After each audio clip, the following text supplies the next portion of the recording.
Hello and welcome to LSTV1 Weekly News Recap, broadcasting national and international stories live from our main studio at Lamed Kerewan.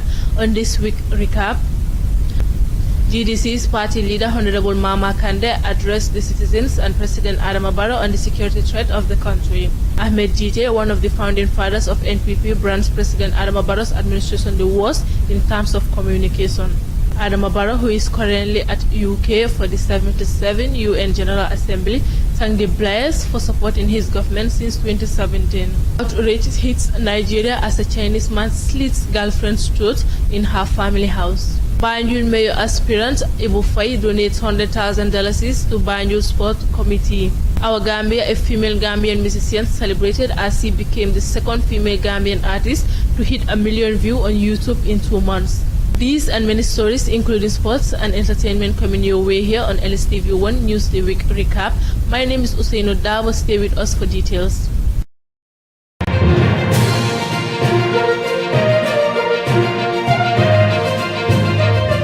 The Gambia Democratic Congress (GDC) has on Wednesday, September 21st, held a press conference at Baobab Holiday Resort. The press conference was chaired by the party's flag bearer, Honorable Mama Kande, who shows his concern and frustration regarding the current situation of the country and the alarming security threats. Ami Fadera has the rest of the story.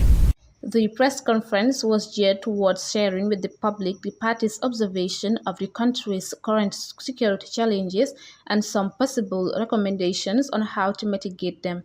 Presiding over the press conference, Honorable Mama Kande started his statement with the current security threats of the country by calling on the president to take swift actions and do what is expected of him by the Gambian people. As I said, the moment you joke with security, you are joking with everybody's life. And we all need to be protected. A security personnel or security system or security, that we have in this country, and I'm very proud of them. I have talked about it even in 2016-17 when the economic came in. Without them, we would not have been here today discussing politics. But they choose to protect the lives and properties of the Gambian people. Very proud of them.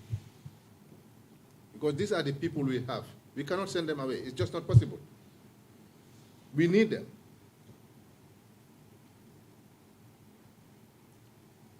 So I would have taken all the necessary steps, give them all the logistics that they need.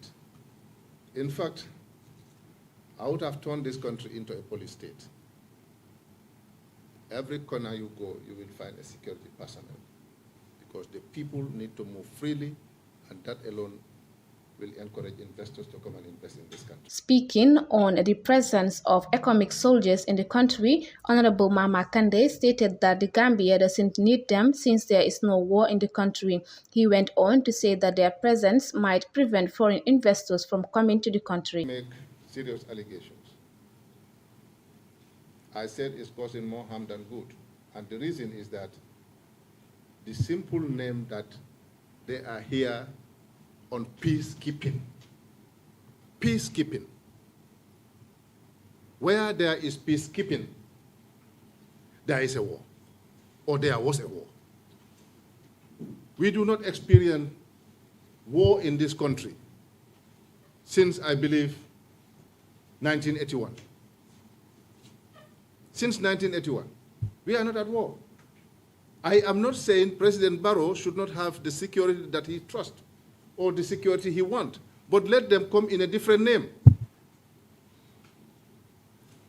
Somebody outside, his or her understanding is that the Gambia is at war or the Gambia is not stable. That's why we have peace mission, keeping forces in the Gambia. And that is my reason. Because they are here to protect President and his family.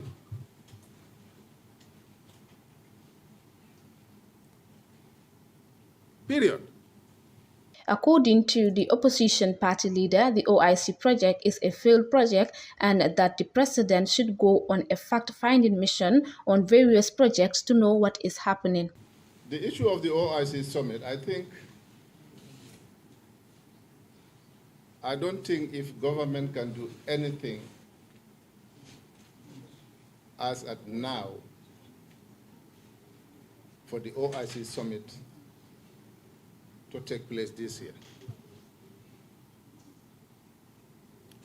All the necessary logistics to be put in place are not in place. And I believe, as usual, the year end will be in December. And we are fast approaching October, and we kind of have only 2-3 months to go. And I don't expect the 20 roads that are supposed to be built will be completed within these 3 months. And the foundation stone that they have laid, the Radisson Hotel, I don't think if even the works have started.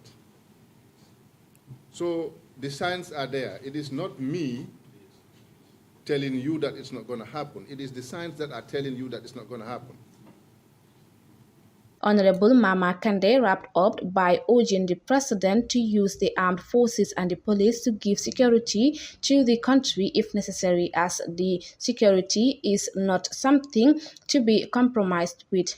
In less than 14 days, the Gambia registered about 7 murder cases, 2 of which were committed by women. Reporting for LSTV1, I am Ami Fadera. One of National People's Party backbone, Ahmed Jide, branded President Adama Barrow's administration the worst in terms of communication, as he took to swipe on President Barrow and his ministers for not doing enough in explaining in details on some of the challenges Gambians are facing after the President's State of Nation address. Story written by Pa Lamin Fati and reported by Lamin Marina. Mr. Jite is one of the founding fathers of the National People's Party and fought tooth and nail in re-electing President Adama Barrow in 2021 presidential election. Jite, his appearance on Gambia La Politico and LSTV1 said, "Let me say this categorically clear, the worst government in terms of communication is President Adama Barrow's government.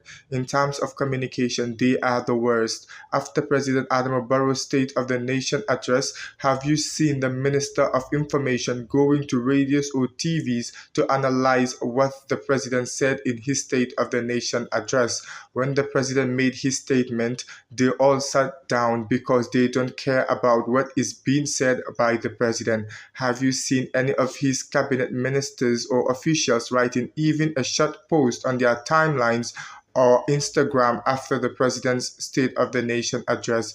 Of course, we can see private online platforms and individuals going out to analyze what the President said about agriculture, security, and economy. They are economists in his government, but tell me what efforts they have made in explaining to the electorate what the President really said in his address. Jite argued that the State of the Nation address shouldn't only stop at the President delivering the speech, but should be further explained to the electorate in their respective languages for them to understand better. When the President made his statement, how many Fullers understood what the President said? How many Mandinkas understood what the President said? How many Jolas and other ethnic groups understood what the President said in their local languages? This should be the responsibility of politicians and government officials to explain those things in details. If this is their responsibility, then tell me if they don't fail woefully in reaching out to the people to execute the responsibilities. Ahmed Jite is one of NPP's most influential youth who was now shown his intention in running for Brikama Area Council in the 2023 mayoral election. Reporting for LSTV1, I am Lamin Marina. President Adama Barrow thanked Tony Blair Institute for Global Change, TBI, for the support it continues to provide to his government since 2017. He made this remark during an audience with the executive chairman and former British Prime Minister, Mr. Tony Blair, on the sideline of the UNGA in New York Wednesday, 21st September 2022. Bajan Kamara tells us more. President Barrow receives the Blairs in New York. The two leaders discussed the work of the TBI in the Gambia, Tony Blair Institute, and Mr. Blair assured the president of his institution's continuous commitment to supporting the Gambia government on its set priorities. They also discussed progress registered by the Department of Strategic Policy and Delivery, notably the Participatory Accelerated Community Development Program. Office of the President, the program delivered clean water and labor-saving devices and provided access to electricity in isolated communities of the Gambia to enhance lives and livelihoods. On the progress and priorities of the government, President Barrow took advantage of the meeting to brief the former British Prime Minister his government's institutional reform program, digitalization to improve e-governance, and expanding and adding value to agricultural products, among other infrastructural development plans. The leaders also discussed developments in the Gambia and global economy and expressed concern about its impact on people's life and the cost of living. President Barrow said all efforts focus on domestic resource mobilization to finance national development programs. The president stated that he strongly believes in his team, saying, "With trust and professionalism, we can achieve more than we had during the transitional period." President Barrow received Lady Sherry Bilal in New York in a separate engagement and discussed progress on the government Access Recovery Program. Lady Blair hopes to continue to work with the Gambia government to support in its development agenda. Story from the State House Media, reporting for LSTV1 News Recap. I am Bajan Kamara. We will continue with some international sports and entertainment news after this short break. Stay tuned.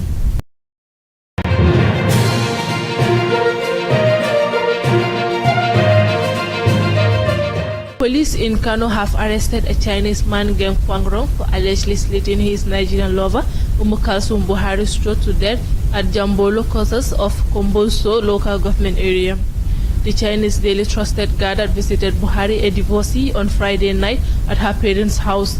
Her throat was found slit afterward. It wasn't immediately clear what led to her incident. Ami Fadera gives us the story in details. Tragedy struck in Kano on Friday when a Chinese man who is identified as Gen Kwanrong trailed one Umukalsum Buhari, popularly known as Umita, to her residence in Janbulo and allegedly murdered her. Sources revealed that the murder of Umukalsum, said to be the girlfriend of the Chinese, occurred at the popular Janbulo quarters in Kano. The suspect, Gen Kwanrong, allegedly forced himself into the young woman's family house, attacked her, and slit her throat with a knife last weekend. Some persons were said to have apprehended the culprit before security agents arrived at the scene. The Chinese was said to have been captured on a closed-circuit camera standing in a pool of blood believed to be that of his late girlfriend's inside her room. In a viral video making the rounds in Kano, police were seen moving the Chinese man away in their Toyota Hilux van while preventing an angry crowd from attacking him. However, a magistrate court in the northern Nigeria city of Kano has remanded in custody the Chinese businessman. The killing sparked public outrage across Nigeria, with social media users and victims of the family calling for justice. Mr. Gain, 47, was arraigned on Wednesday, and government prosecutor accused him of murder, but they asked the court to grant them time to prepare proper charges. The suspect has not yet entered a plea. A spokesperson for the judiciary in Kano State told the BBC that the case has been adjourned to October 13th. The victim, Umukalsum Sani Buhari, 22, was taken to a local hospital after the stabbing. Doctors confirmed she was dead on arrival. The suspect was arrested as he attempted to flee the scene after residents raised the alarm. Since then, he has been in police custody. It is unclear what exactly triggered the incident on Friday night, but residents and family sources say the estranged lovers had started having problems when the deceased indicated she was no longer interested in marrying the Chinese man. Source BBC. Reporting for LSTV1, I am Ami Fadera. Fraudster in Nigeria hacked a bank account and transferred 523 million to 225 accounts. Suspected fraudsters during a 3-day cyber attack have hacked a customer's account domiciled in an old generation bank, fraudulently transferred 523 million naira from the accounts in the same bank. Bajan Kamara has the rest of the story. Suspected fraudsters have hacked a customer's account domiciled in an old generation bank and fraudulently transfers 523.3 million from the account to 18 different accounts in the same bank. Tayo Johnson, the spokesperson for the Police Special Fraud Unit in Ikoyi, Lagos State, made this known in a statement on Wednesday, the 21st of September 2022. He said the suspects, during a 3-day cyber attack, transferred the money from the 18 accounts into 225 other accounts domiciled in 22 other banks and financial institutions. Legit gathered that the coordinated cyber attack was carried out on Saturday, April 23rd till the early hours of Monday, April 25th, 2022, before businesses opened. SP Johnson said 2 suspects have been arrested in connection to the crime, while efforts are going on to arrest others. Johnson said the legal section of the Police Special Fraud Unit in Ikoyi, Lagos, headed by CSP EA Jackson, has successfully obtained an order of the Federal High Court sitting in Lagos for the preservation, forfeiture, attachment of a net sum of 523,337,000 fraudulently transferred by internet fraudsters who hacked a customer's account domiciled in one of the old generation banks and posted the funds into 18 different accounts in the same bank before transmitting same to 225 other accounts in 22 banks' financial institutions. In another development, Johnson said the legal section of the unit charged one Sikiru Olayinka, along with his accompany ex-Champo Nigerian Limited, to the Federal High Court, Ikoyi, Lagos, for offense bordering on fraudulent conversation and stealing of $123 being money wrongly transferred into his company domiciled account on September 5th, 2018.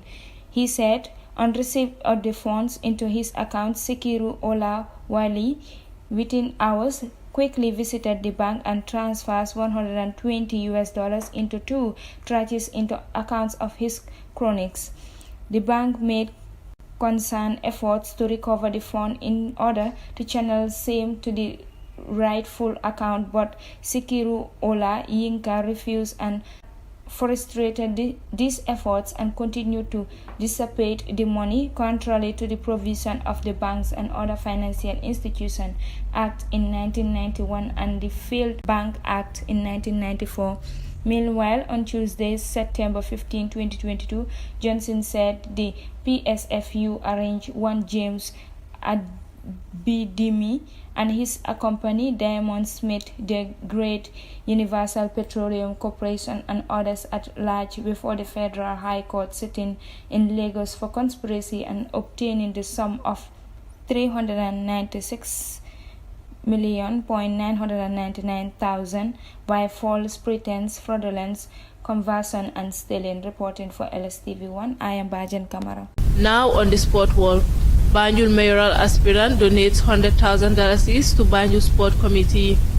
Banjul mayoral aspirant Ibu Faye, who doubles as second vice president of the Gambia Football Federation on Monday, 19 September 2022, donated a sum of $100,000 to the Banjul Sport Committee as his contribution to waive the registration fee of the 20 teams contesting for the 2022 Banjul Nawetan. Lamin Marina reports. The 5 teams that made it to the Nawetan proper through the 2021 qualifiers will be refunded the $5,000 registration fee they paid to take part in the qualifiers. Mr. Faye, who is also the manager of the Independent Stadium in Bakau, made the contribution to help the Banjul Sports Committee to successfully stage the ongoing Nawetan season. According to the Banjul Sports Committee, Mr. Faye is always there in assisting their committee each time they call for help. We thank the ever-present Mr. Faye for his unflinching support to the Banjul Sports Committee and the important role he is playing as an elected member. The Banjul Sports Committee wrote on its Facebook page, Faye has always been guiding the Banjul Sports Committee in terms of advice for years, and also said the committee. Source: The Point newspaper. Reporting for LSTV1, I am Lamin. Manchester United announced a net loss of $115.5 million for 2021 and 2022 season. Manchester United have announced a net loss of £115.5 million for the 2021 and 2022 season, even though revenues rose by 18% to $583.2 million. Lamin Marina tells us more. Rating the end of their financial year in June showed losses rose by £23.3 million compared to 2021. The club's debt also went up from £419.5 million in 2021 to £514.9 million this year, an increase of more than 22%. Our club's mission is to win football matches and entertain our fans, Chief Executive Richard Arnold said. As a result of the signings last summer of the likes of Cristiano Ronaldo, Jadon Sancho and Rafael Varane, wages rose by 19.1%, a rise of £61.6 million to £384.2 million. The figure is the highest in Premier League history, surpassing the previous total of £355 million set by Manchester City. Our financial results for fiscal 2022 reflect a recovery from the pandemic, a full return of fans and new commercial partnerships, offset by increased investment in the playing squad, said Chief Financial Officer Cliff Beattie. Our results have been adversely affected by the absence of a summer tour in July 2021, material exceptional and increased utility costs, and the impact of weakening for sterling on our non-cash financial costs. Payoffs to managers Ole Gunnar Solskjaer, sacked in November 2021, and Ralph Gagnick, who did not take up a 2-year consultancy role at the end of the season, having initially assumed interim charge, and their associated coaching staff mounted to £24.7 million. Source: BBC. Reporting for LSTV1, I am Lamin Marina. The entertainment site.